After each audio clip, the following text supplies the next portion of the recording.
السلام عليكم شباب ليبيا، شابات ليبيا. شنو اموركم؟ شنو اخباركم؟ وشنو اخبار المعنويات؟ وان شاء الله المعنويات مرتفعه.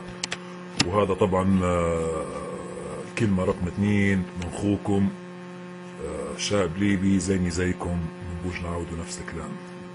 على العموم انا شبحت بعض الشباب طبقوا نفس الفكره متاعي، وهي القاء كلمات وطبعا قريت معظم التعليقات على اليوتيوب، ومعظم الشباب يعني موافقيني، ومعظم الشباب فرحانين ويقولوا الحمد لله ان فيه معناها شباب وطني. يا شباب اللي كتبتوا التعليقات وكتبتوا كلام هذا، انتوا بروحكم شباب وطني، انتوا بروحكم شباب وطني، انتوا بروحكم عندكم وطنية. والدليل لما سمعتوا الكلمة حسيتوا بها، يعني فيه شعور وطنية موجود. نبوا شوية هيك تنظيف، شوية مسح، نرجعوا ليبيين ووطنيين ونحبوا بلادنا ونغيروا على بلادنا. وفي غيرية مالك، انا ما غرناش على بلادنا، على من بنغيروا؟ على مني؟ على الطليان؟ ما هذه ليبيا اللي عشنا فيها واللي انولدنا فيها واللي تربينا فيها واللي شبحنا فيها لحظات سعيدة ولحظات حزينة. كيف يا ولاد؟ مالشيني هذه بلادنا، بلادك عاد الله حوشك، كأنها حوشك. اللي ما عندهاش غرية على حوشة هذا شن نسموه يا ولاد؟ اللي ما عندهاش غرية على حوشة وعلى أهله وعلى أمه وعلى أخواته وعلى أبوه، هذا شن نسموه؟ ما فيش داعي كلمة نقولها، تعرفوها انتو. على العموم اللي بنقول عليه يا شباب ان ردوا بالكم من الفتنة، من فتنة القردافي، القرد افيه. ردوا بالكم، راهو خبيث، راني قريه، راني واخد فيه دكتوراه فخرية، راهو خبيث. ما تخلوش يعني الرسالة الموجودة حاليا تو اللي بنوجهها له ان احنا رانا مناش سدج يا قدافي، مناش سدج. يعني النظريات الألمانية متاعك، النظريات النازية، النظريات القديمة، الكتابات السياسية، كتاب الطلياني هذا شنو اسمه، نيكولا ماكافيلي اللي قريه نص الأمير، هذا كلام عفى عليه الدار وشرب يا صاحبي، هذا كلام قديم معاش يمشي. دور لك حاجة غيرها، أصلا مش حتلقى أنت حاجة غيرها. يا شباب ردوا بالكم من الفتن، ردوا بالكم من جو القبلية، ردوا بالكم من جو هذا عربي وهذا أمازيغي. كلنا ليبيين، كلنا أحباب، كلنا أصحاب، كلنا جيران، كلنا خوت، كلنا نفس الجو، كلنا نفس الجو الليبيين. راهو ما في حد يجي خشم على حد ثاني. كلنا ليبيين، كلنا واكلين من بكبكه، كلنا ناكلوا في الكسكسي وناكلوا في الرز. فكونا من الجو يعني. بالعربي ردوا بالكم. يعني كان في حد بيقول لي يعني انا مش لا انا نختلف، انا معناها انت مش ليبي، معناها انت جاي من برا، او انك انت ما عندكش اصل، مش معروف من هو ابوك، مش معروف من هي امك. احنا الشباب الليبي سواء امازيغي سواء عربي، احباب واصحاب، وسواء شرق سواء غرب، الشراقه والغرابه. ردوا بالكم، كلنا اولاد ليبيا، يا اولاد فكروا. العالم الاوروب اللي هم اوروب واصبحوا تقريبا شبه دوله واحده، بالرغم ان اللغات تختلف نوعا ما، الثقافات تختلف، الديانه ممكن يعني نقولوا معناها يعتبروا ديانه واحده يعني. لكن يعني ليش لو انتم شباب وصغير ومتعلمين وعارفين، يا سيدي ما بيجي نقول كلمه متعلمين، لكن معظمكم تتفرجوا في تلفزيون، تتفرجوا وتشوفوا البرامج اللي صايره برا، ومعظمكم مسافرين وشابحين وعارفين الجو كله. يعني شني ما يضحكش عليكم. ردوا بالكم من حكايه الشرق والغرب، كلنا ليبيين، كلنا نسابات، كلنا خوت، كلنا اولاد عم، كلنا لحمه واحده، امازيغ عرب، كلنا عشنا في البلاد هي. ردوا بالكم من نظريه فرق تسد، نظريه القذافي المحبده والمفضله، فرق تسد. ردوا بالكم منها، ردوا بالكم يضحك عليكم شلافتي زي هذا ما يجريش بيكم. ردوا بالكم يا شباب. على العموم انا طبعا اللي نتمناه ان يعني ان شاء الله يوم 17 قريب. نتمنى صراحة، لعند الان انا قاعد نشبح انه ما فيش تنظيم، فيه نوعا ما تنظيم، لكن اللي بنقول عليه يا شباب لو كان صار مسار خلوكم حادقين، خلوكم حادقين، اعرفوا كيف تتحركوا، اعرفوا كيف. النصيحة اللي بنقولها لكم انه لو كانت جمعنا تمشي الامور طيبة، جمعنا كنا مع بعضنا ويد واحدة تمشي الامور طيبة. تفرقنا وجري وتنجيز وجو الرياضية ما يمشيش حالها، ما يمشيش حالها. ضروري الشدة هذيك، عرفتوها الشدة اللي هذا شد في يد الثاني وماشي مع بعضنا، ماشي راجل واحد. الموت وحدة، راه الموت وحدة. والله العظيم اللي ربي كاتب له بيموت والله لما يموت في يوم 17 وكان يبد يدس روحه في حكتي، والله لما يموت وكان ربي كاتب له بيعيش بيعيش. الحمد لله انتوا ليبيين تريس، ما نعرفش ان الليبيين يخافوا من قبل، ما نعرفش شباب، ما نعرفش ان الشباب الليبيين يوخروا. نهار اللي تبي تموت صدقني راهو بتموت، وكان تحشي روحك في حكه، وكان ربي كاتب لك العمر بتعيش. ما نبوش خوف يا ولاد، نبوا نطلعوا، نبوا نديروا المشيه هذيك مع بعضنا، الشده هيك مع بعضنا، اللي هذا شد بيد الثاني ونمشوا مع بعضنا. خالق الراس هو قاطعه، ما فيش داعي للخوف. واللي بنقول عليه الصراحه نتمنى من الشباب اللي في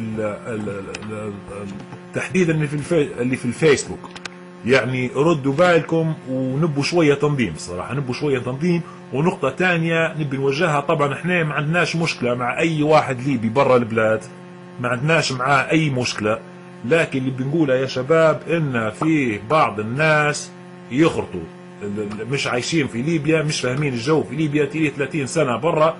مش الكل طبعا، حاشا، في منهم ناس يعني محترمه، لكن نحكي لكم عن الناس اللي يجيب خبر ويحطه ويسحابنا احنا معناها سدج، ويسحابنا معناها احنا يعني مش قاريين ومش متعلمين ومش اي. نعم عشنا في ليبيا وتعلمنا في ليبيا، تعليم ليبي، لكن الحمد لله رانا واعيين مثقفين وفاهمين وحادقين وعارفين الجو كله. فيا ما نبيش انا نذكر اسماء، اللي يعرفني هو تو حلني نتكلم عليه، حاط لي خبر وصار يا اخي بتحط خبر حطه واحنا نساعدوك عليه نشره، والله ما عندنا مشكله، لكن جيب مصادرك، جيب كلام معقول، جيب كلام يحسسنا انك انت فعلا انسان صادق، وخاصه انت يعني انسان معروف وشابحينك على التلفزيون، ومعناها وبرغم ان ما عجبتناش كويس لما طلعت على التلفزيون، لكن يلا تشكر عليها على العموم. لكن يا اخي انت راهو اي كلمه تحطها راهو محسوب عليك، اي كلمه تحطها محسوب عليك.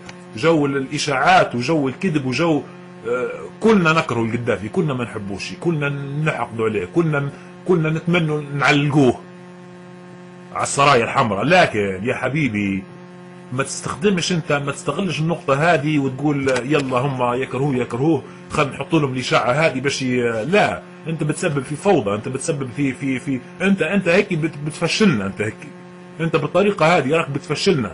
فارجو من الاخوة المقيمين خارج البلاد، طبعا نعاود ونكرر ان كلنا احنا ليبيين، وكلامي هذا مش ضد اي حد، لكن ضد الامور السلبية اللي تصير على الفيسبوك.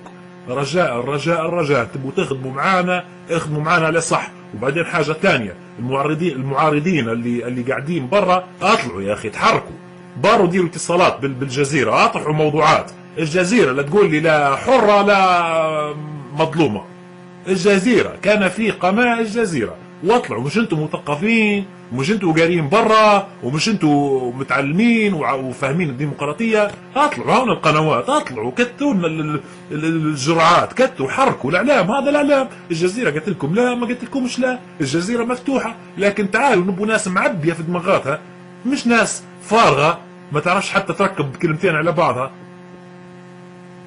واثق ومتاكد، ما نبيش نقول الشخص اللي يكلم فيكم تو، لكن واثق متاكد ان في بعض من الشباب الليبي لو كانوا يطلعوا خاصه في البرامج الحواريه يديروا خير منكم.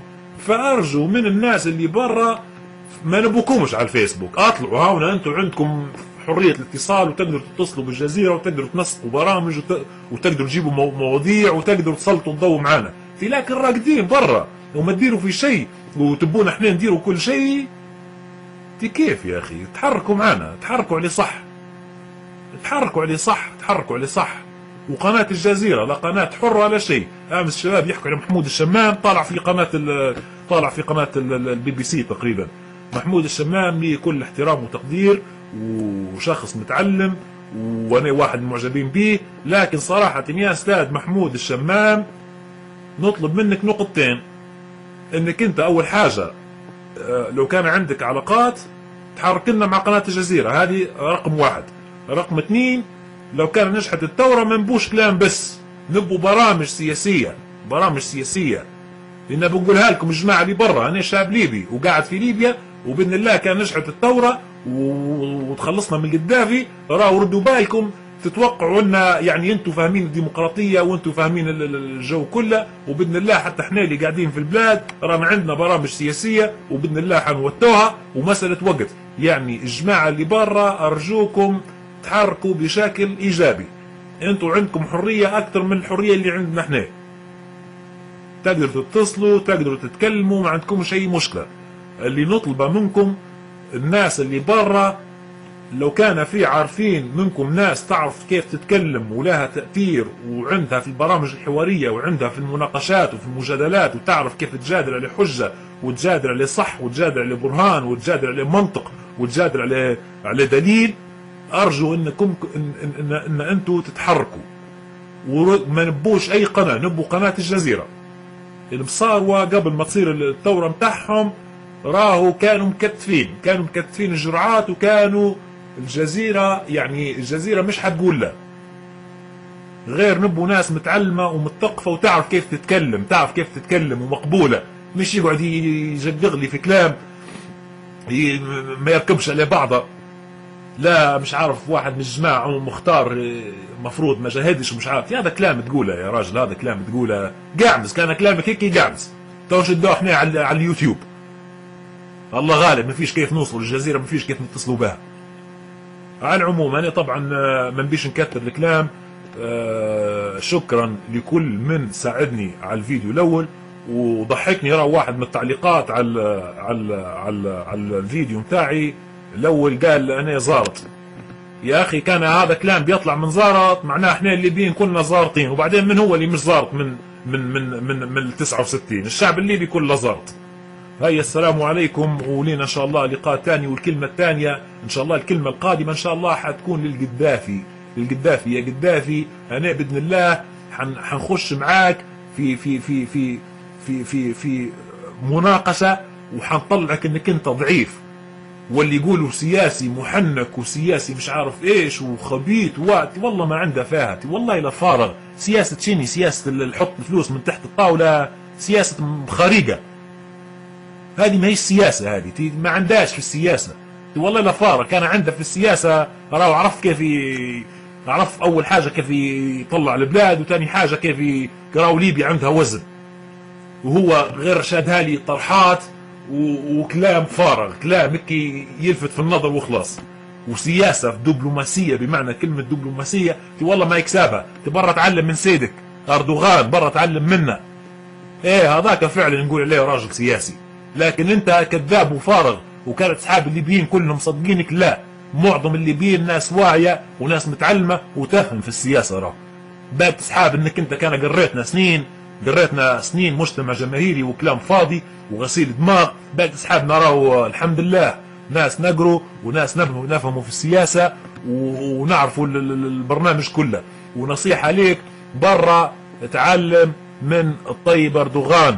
يا فارغ، يا جبان، يا حثالة، يا حشرة، يا حقير، يا دنيء، يا مجرم. وكل ان شاء الله فيديو حنعطيك من الكلمات اللي هي مفروض تكون مخصصة ليك انت بس. على العموم بيش نكتر الكلام يا شباب، ومشكورين جدا. ونبوا تفاعل يا شباب، الفيس على الشباب اللي على الفيسبوك، نبوا تفاعل ونبوا تخطيط ونبوا حد يكون موثوق فيه، معناه يخطط. وبنقول لكم